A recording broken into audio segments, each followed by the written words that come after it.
भारत के स्वतंत्र होने से पहले महात्मा गांधी ने कहा था कि यदि हमारे पास सत्ता आएगी तो मैं गोरक्षा के लिए काम करते हुए गो हत्या पर प्रतिबंध लगा दूंगा। महात्मा गांधी ने यह भी कहा था कि उनके लिए गाय का कल्याण अपनी आज़ादी से भी प्रिय है।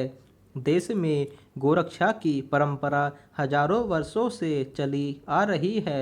जब बहादुर शाह जफर को 1857 ईस्वी में दोबारा दिल्ली की गद्दी पर बैठाया गया तो उनका पहला कदम था गो हत्या पर प्रतिबंध लगाना। जब भारत का संविधान बना तो राज्य के नीति निर्देशक तत्व बने, जिनमें कहा गया है कि सरकार को गोरक्षा करने और गो हत्या रोकने की तरफ कदम उठाने चाहिए। हाल ही में हमारा देश गायों के वध और बिक्री व गौमांस की खपत पर प्रतिबंध के विवाद में शामिल है। भारत में यह विवाद कई दशकों से अस्तित्व में है।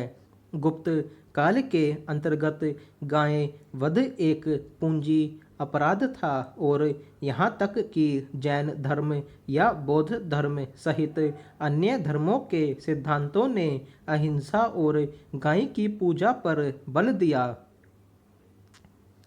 इस विवाद के पीछे का कारण यह है कि हिंदू बहुमत गाय को पवित्र मानते हैं। सबसे पहले बीफ गोमांस विवाद महाराष्ट्र के साथ शुरू हुआ।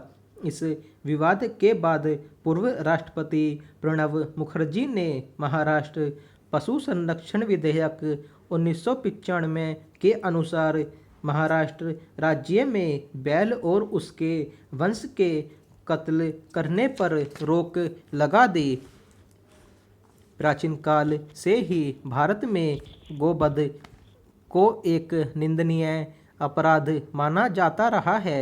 संभवतः इसका एक पक्ष धार्मिक कारण भी माना जा सकता है, लेकिन भारत में गोरक्षा को केवल धार्मिक दृष्टि से ही नहीं बल्कि अन्य दृष्टिकोण से भी देखना चाहिए। हमारे यहाँ बास इंडिक्स नामक गाय की नस्ल है और यह सर्वमान्य है कि जो पोषक तत्व उसके दूध में हैं वे दूसरी नस्लों में नहीं हैं। वर्ष 1958 में सुप्रीम कोर्ट ने कहा था कि गो हत्या पर प्रतिबंध लगाने से इस्लामिक संप्रदाय को ठेस नहीं पहुंचानी चाहिए, क्योंकि इस्लाम में गोमांस खाना अनिवार्य नहीं है। संघ के आनुषंगिक संगठन के अनुसार जर्सी गाय को भारतीय गायों की तरह पवित्र नहीं माना जा सकता। इसी तर्क को आधार बनाकर महाराष्ट्र के गोमांस व्यवसायी जर्सी गायों के मांस की बिक्री की अनुमति मांग रहे हैं। फरवरी 2017 में महाराष्ट्र सरकार ने गोवध हत्या बंदी कानून लागू किया था।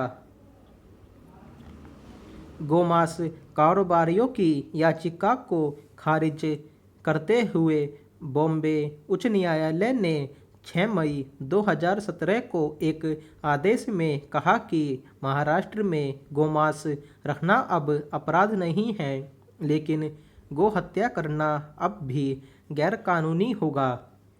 यदि कोई बाहर से बीफ लाता है तो उसे अपराध की श्रेणी में नहीं रखा जाएगा। न्यायालय ने गोवंश की हत्या पर रोक लगाने के लिए महाराष्ट्र सरकार के निर्णय को तो सुरक्षित रखा, लेकिन साथ ही आदेश दिया कि राज्य के बाहर वध किए गए गोवंश का मांस रखना या खाना अपराध नहीं माना जाएगा। न्यायालय ने पशु संरक्षण संशोधन अधिनियम की धारा 5D और 9B को निरस्त कर दिया। इन धाराओं के तहत अन्य राज्यों में वध किए गए गोवंश का मांस रखना भी अपराध था। पीठ ने कहा कि ये धाराएं असंवैधानिक थीं और संविधान के अनुच्छेद 21 जीवन के अधिकार में प्रदत्त लोगों की गोपनीयता के अधिकार का उल्लंघन कर रही थी। न्यायालय ने आदेश दिया कि केवल महाराष्ट्र में मारे गए पशुओं का मांस जानबूझकर रखना अपराध हो सकता है, लेकिन इसे साबित करने की जिम्मेदारी राज्य सरकार की होगी, न कि व्यक्ति की। उल्लेखनीय है कि वर्ष 1976 तक इस अधिनियम के तहत राज्य सरकार ने गायों की हत्या, गोमांस रखने या खाने पर रोक लगाई हुई थी। वर्ष 2015 में इस कानून में संशोधन किया गया और इस कानून में गोवंश की हत्या, उसके मांस रखने या खाने को भी शामिल कर लिया गया। महाराष्ट्र पशु संरक्षण संशोधन अधिनियम पर राष्ट्रपति की स्वीकृति मिल गई। इस अधिनियम के तहत राज्य में गोवंश के वध और उसके मांस रखने पर खाने पर भी प्रतिबंध था। अधिनियम में गोवंश का वध करने पर 5 वर्ष की जेल और 10,000 जुर्माना तथा उसका मांस रखने पर 1 वर्ष की कैद और 2,000 जुर्माने का प्रावधान है।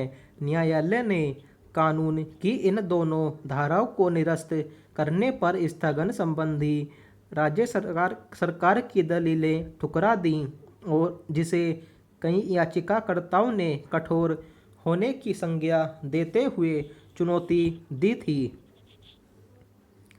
देश के 29 राज्यों में से 24 में पहले से ही गो हत्या पर प्रतिबंध है। विश्व के अन्य देशों में भी गो हत्या पर प्रतिबंध है।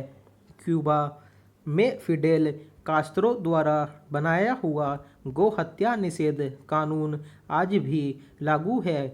साथ ही ईरान में गो हत्या पर कानूनी प्रतिबंध है। गाय के मांस की मांग विश्व के बाजारों में बढ़ रही है। खाद्य और कृषि संगठन इस मांस को पौष्टिक और स्वादिष्ट बताकर उसका प्रचार करने में लगे हैं। इस कारण इसकी मांग और बिक्री में निरंतर बढ़ोतरी होती जा रही है। इसलिए अवैध लाभ कमाने के लिए प्रतिदिन अवैध तरीके से गायों की हत्या की जा रही है। हिंदू धर्म के अंतर्गत गायों को माता का दर्जा देने के कारण गाय हिंदुओं के जीवन में अत्यधिक महत्व रखती है। वह उनकी आस्था के केंद्र में है। अतः गोमांस खाना देश के बहुसंख्यक वर्ग की आस्था एवं भावनाओं को ठेस पहुंचाता है। गो हत्या पर प्रतिबंध केवल हिंदुओं की आस्था के कारण ही नहीं लगना चाहिए, अपितु गाय एक ऐसा पशु है जिसका सब कुछ जैसे दूध, मूत्र, गोबर इत्यादि सभी काम आते हैं। इसके अतिरिक्त एक शोध यह प्रमाणित करता है कि गाय एकमात्र ऐसी प्राणी है जो ऑक्सीजन ग्रहण करने के साथ ही ऑक्सीजन छोड़ती भी है। साथ ही गाय के 10 ग्राम घी से यज्ञ करने पर 1 टन ऑक्सीजन बनती है, जो मनुष्य के जीवन में गाय के महत्व को प्रकट करते हैं। गोमांस खाने पर लगाए गए प्रतिबंध का विरोध करते हुए इसके समर्थकों का कहना है कि खाने का विषय लोगों की व्यक्तिगत पसंद नापसंद का मामला है। इसे धर्म के साथ जोड़कर नहीं देखा जाना चाहिए। भारतीय हिंदू समाज को छोड़कर अन्य किसी भी धर्म या संप्रदाय में गोमांस सेवन पर कोई प्रतिबंध नहीं है और उन्होंने अपने खान पान जीवन शैली में गो मांस को शामिल कर लिया है।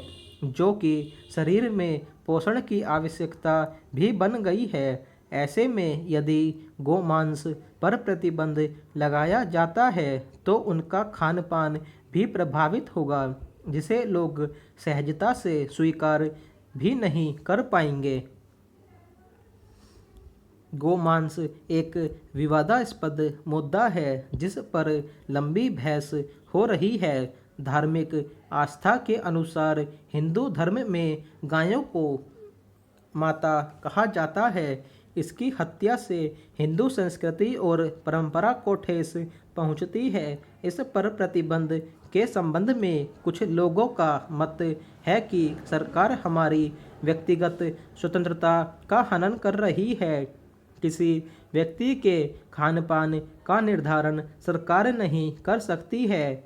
इस प्रतिबंध के बाद गौ रक्षकों की संख्या में अचानक बढ़ोतरी हो गई है। गोरक्षा के नाम पर कुछ लोग निर्दोष लोगों की भी हत्या कर रहे हैं। यह सब गलत है। गो हत्या पर लगे प्रतिबंध के साथ साथ लोगों को नैतिकता का भी ध्यान रखना आवश्यक है।